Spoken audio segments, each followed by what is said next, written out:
this certainly does not sound like a cadenza. It sounds to me, when one hears it and not knowing that this is part of a Beethoven concerto, it sounds like an individual piece for solo piano. This is the cadenza to the first movement of Beethoven's very first such concerto that he wrote. The piece that was started in 1794 or 95, but published after the number 1 concerto by Beethoven. So this was the first concerto that Beethoven ever wrote in B flat major, and it was about 4 or 5 years after Mozart wrote his very last piano concerto, the one in number 25, also in B flat. Oftentimes people believe that maybe Beethoven was inspired to write his first piano concerto by having heard the last Mozart concerto. We don't know, because those two pieces are too dissimilar in nature. While in the case of Mozart, it was a farewell concerto to his life and to the genre of writing so many piano concerti. For Beethoven, it was the beginning, and Beethoven was just 24 years old, and he wanted to prove to the world that he is not only a fantastic pianist that he was at the time, but also a major composer in the making. By the way, he already had written some very important piano sonatas and chamber music, and so obviously writing a piano concerto was about time to venture into. So today I'd like to focus the attention to the cadenza. And a cadenza typically is a place in a movement where the soloist would improvise. He would improvise on the melodies, on the rhythms, tonalities and so forth of a given movement. But when you hear this piece opening like this,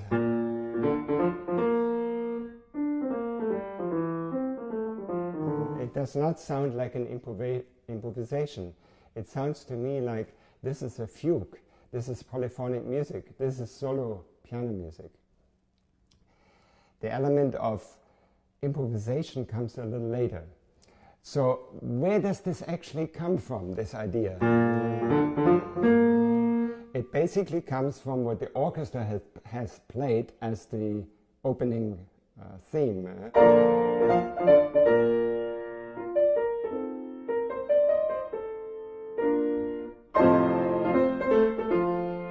The first theme is very much dominated by this dotted rhythm, da-dum, pa-dum, pa-dum. And instead of just giving you exactly the same theme, he turns it around and adapts it to something new. So the whole beginning of this cadenza, as I played it before, is really dominated by this dotted rhythm. It sets up a very strong, majestic character. And, you know, a dotted rhythm always reminds us of something maybe militaristic and something with golden metals and so forth. And interestingly enough, at the bottom of the page, in my edition, he comes to a very sudden stop.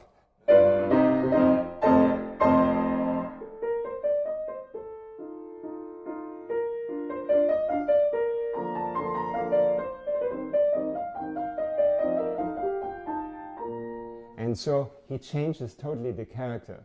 This more melodious, dolce indicated or specified, he writes dolce as an instruction for the pianist, meaning it's a sweet sound, something more relaxed. He borrows that idea from the second theme in the movement, and he adapts it and plays around with the idea a little bit. Let me show you what happens to it.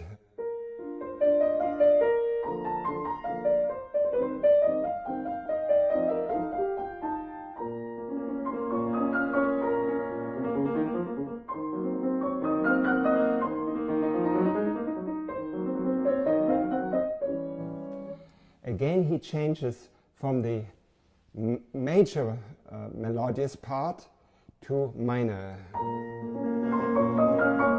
And therefore he introduces a new element, actually an element of suspense, or I would call it mysterious, because you don't know what's going to happen. And this is something that never happened in the entire movement so far. And it's very interesting that the composer feels like, I have to surprise the audience. They don't want to hear the same music again and again, improvised in a new style, but he wants to introduce something that the audience so far has not heard. Very interesting. And again, he will surprise the audience.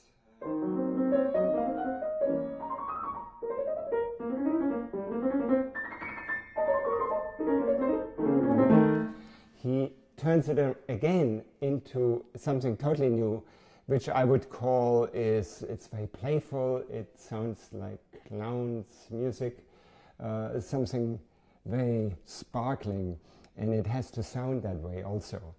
And at the culmination of that, he comes to a different place.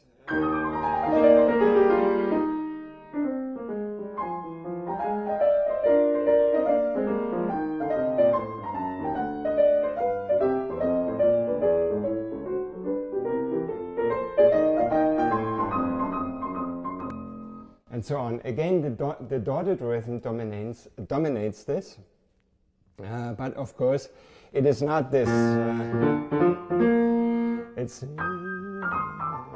It comes from the second theme of the movement. So he combines the dotted rhythm of the first movement with the melodious, more relaxed melody of the second theme, and that makes it very interesting. And then, of course, Beethoven wants to show off, and so he comes to, let's say, the last third of this cadenza.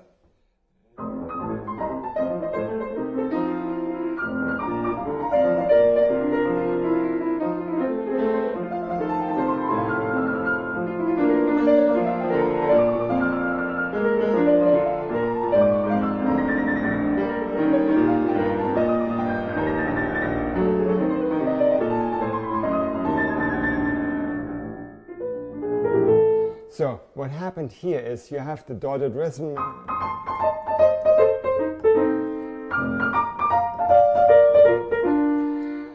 In that fashion, Mozart probably would not have written it. It's too robust. It's a little bit too masculine probably for Mozart.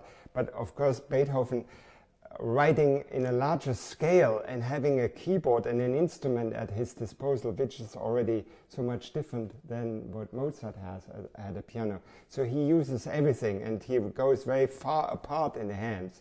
Also very interestingly and very awkward is the place where he changes hands and comes very close to it, and the hands overlap with their different ideas. So that makes it very tricky actually to play.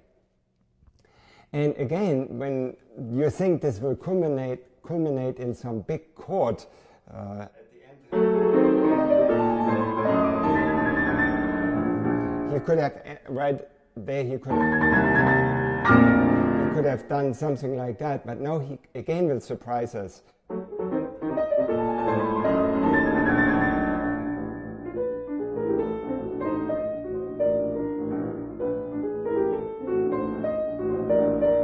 Actually, he introduces a drum roll, you could say, and he has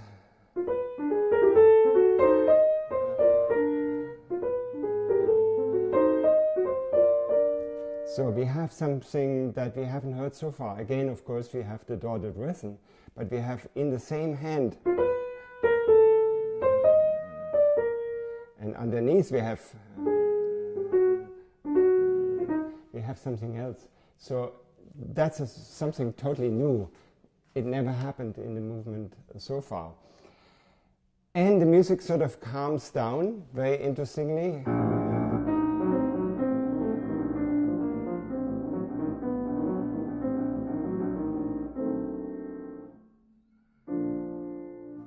A place that is totally unusual for a cadenza, to have that not only the music calms down dynamically, but it comes to a stop. And it comes to a stop of the tonality of the movement. That's unheard of. That's totally new. And the piece could have maybe ended with that, maybe with the orchestra playing, but it doesn't make sense. It needs still to go back into a tutti of the orchestra. So what does he do? He finishes and he sets up the tempo for the conductor.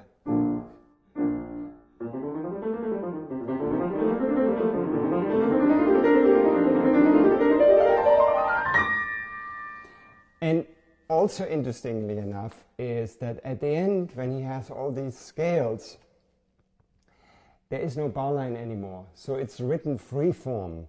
Of course, one cannot totally play this at liberty rhythmically. However, it is one of those places where conductors can become nervous.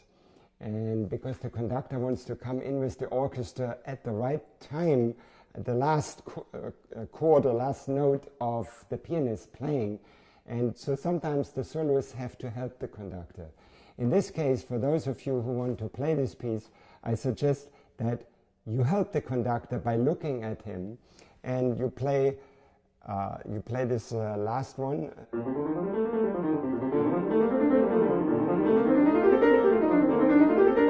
And when you're somewhere around here, you look at the conductor. And you have to learn and practice that you can play this without having to look at your keys, and you give the conductor the cue, this is it, you know. And if the conductor happens to be just a little bit ahead of you or slightly behind you, it's okay, because you can time your playing so that you land together on the right chord. It's one of those things that conductors certainly appreciate.